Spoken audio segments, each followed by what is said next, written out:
Good morning students. अब आज जो टॉपिक हम पढ़ने जा रहे हैं वो है पैकिंग एफिशिएंसी इन प्रिमिटिव सिंपल क्यूबिक लैटिस। अब प्रिमिटिव सेल, जैसे कि मैंने आप लोगों को पहले भी वीडियोस में बताया है, प्रिमिटिव सेल का मतलब होता है कि यहाँ पर जो सेल होगी उसके अंदर सिर्फ और सिर्फ कॉर्नर्स के ऊपर ही है वो एटम्स है वो प्रेजेंट होंगे। एटम्स भी ये प्रेजेंट हो सकते हैं, आयंस भी प्रेजेंट हो सकते हैं, या फिर मॉलिक्यूल्स भी प्रेजेंट हो सकते हैं। और जो यहाँ पर एक एज है वो आपको नज़र आ रही होगी, तो एक एज के ऊपर यहाँ पर मैंने दो इस तरीके से यहाँ पर एटम्स हैं वो यहाँ पर ड्रॉ कर रखे हैं।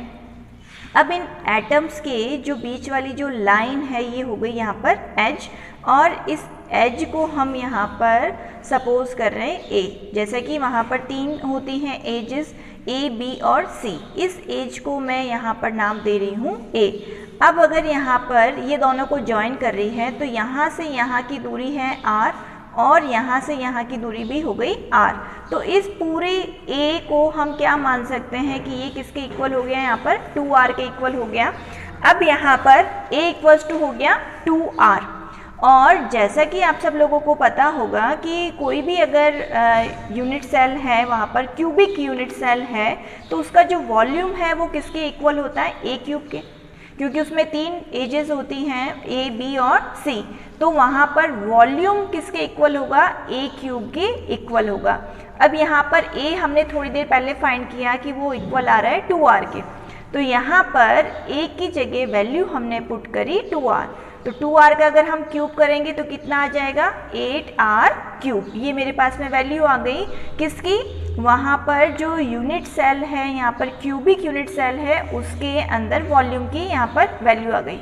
अब उसके बाद में अब कैलकुलेशंस का भी वीडियो मैं पोस्ट कर चुकी हूँ कि भाई जो एक पर्टिकुलर प्रिमिटिव सेल होती है तो उसके अंदर जो नंबर ऑफ एटम्स होते हैं वो 1 होता है। प्रिमिटिव के अंदर 1 होता है, एफसीसी के अंदर 4 होता है, बीसीसी के अंदर 2 होता है। तो यहाँ पर हम बात करें प्रिमिटिव की, तो नंबर ऑफ एटम कितना होगा, 1 होगा। अब उसके बाद में वॉल्यूम ऑफ ऑक्यूपाइड स्पेस, यहाँ पर अगर एक एटम है तो उसका वॉल्यूम वो कितना ऑक्यूपाई करेगा, तो जो एक स्फीयर है उसका वॉल्यूम होता है 4/3 पाई r क्यूब। तो यहाँ पर वो मैंने लिख दिया कि एक एटम का जो वॉल्यूम होगा वो होगा 4/3 पाई r क्यूब। अब मुझे पता लगाना है यहाँ पर कि भाई यहाँ पर कितनी कॉम्पैक्ट पैकिंग हो रही है, कितना अच्छे से यहाँ पर प्रेजेंट है वो। तो यहाँ पर उसके लिए फॉर्मूला हम लगाएंगे जो आपको याद रखना पड़ेगा पैकिंग एफिशिएंसी का, volume of one atom divided by volume of cubic unit cell. Volume of one atom क्यों लिया है, क्योंकि प्रिमिटिव सेल में 1 एटम ही होता है इसलिए, divided by volume of cubic unit cell into 100, क्योंकि परसेंट आपको फाइंड करना है इस वजह से इनटू हो गया 100। अब एक एटम का यहाँ पर वॉल्यूम है वो होता है 4 क्योंकि स्फीयर है, और स्फीयर का वॉल्यूम कितना होता है 4/3 पाई r क्यूब। और volume of cubic unit cell जो कि हमने यहाँ फाइंड किया था वो कितना हो गया 8r क्यूब।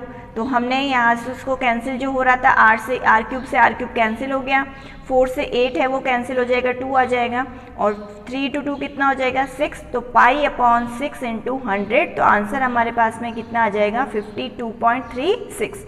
और राउंड ऑफ अगर करके लिखोगे तो आप लोग इसको लिख सकते हो 52.4%। तो प्रिमिटिव यूनिट सेल के अंदर यहाँ पर जो पैकिंग एफिशिएंसी है वो होगी 52.4। बहुत सिंपल सा है, मेन ये फॉर्मूला है जो आपको याद रखना है, ये इंपॉर्टेंट है। इसको मैं एक बार वापस बता देती हूँ, volume of one atom divided by volume of cubic unit cell. अब यहाँ पर 1 इसलिए क्योंकि यहाँ पर प्रिमिटिव सेल के अंदर 1 एटम ही होता है। अगर यहाँ पर अगर हम एफसीसी का फाइंड कर रहे होते तो यहाँ पर 4 आ जाता, या अगर बीसीसी का फाइंड करेंगे तो यहाँ पर 2 आ जाएगा। इस चीज़ का आपको ध्यान रखना है। Thank you.